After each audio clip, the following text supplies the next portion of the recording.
Yes, in the back again. Charles Darwin said in his book, Origin of Species, that two things need to happen, otherwise evolution is just a theory.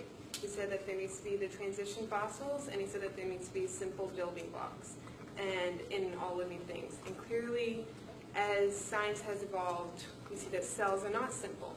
So my question is why should we base the validity of all of our life's beliefs on a theory? Well, that's a pretty big question, and it's a good question. I would start with actually contesting what you said that Darwin said. That's number one. I don't think he said it in those words, but let's not quibble over that. Let's go directly to the last word you used, because people use it all the time. Evolution is just a theory. Right? That's the crux of it. Okay. You ever heard of gravitational theory?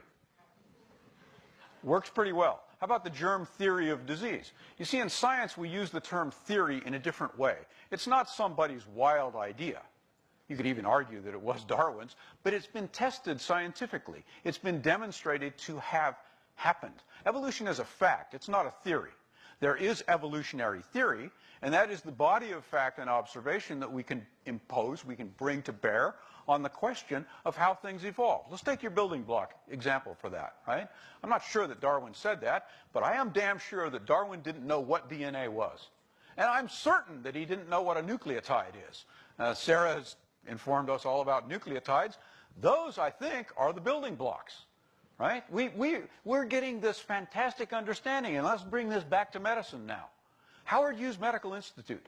Many of the Howard Hughes Medical Institute investigators around this country at the top universities, and believe me, they pick the very best people in the world to do this research.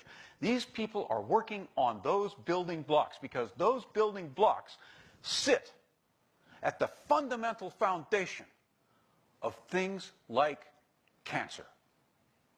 Now, if you're given a choice between an evidence and reason-based interpretation of your cancer, of those cells out of control, and, well, let's think about it and psychically go after it, what are you going to take? I'm going with the Howard Hughes Medical Institute investigator every single time, right? That's pretty much demonstrated to be the way to go. And so it is with evolutionary biology. That is a part, medicine is a part of this grander, overarching evolutionary biology. It just means that we scientists have looked at this from every angle. And as you can see from listening to us during these lectures, we're pretty critical people. That critical element of science is always there, because you can always level it against a colleague and say, whoa, you blew it there. Darwin blew it there, and Darwin did blow it in a number of cases. He didn't know anything about heredity. He thought it was blending. We now know it's particulate. It's the particles. Those are the building blocks.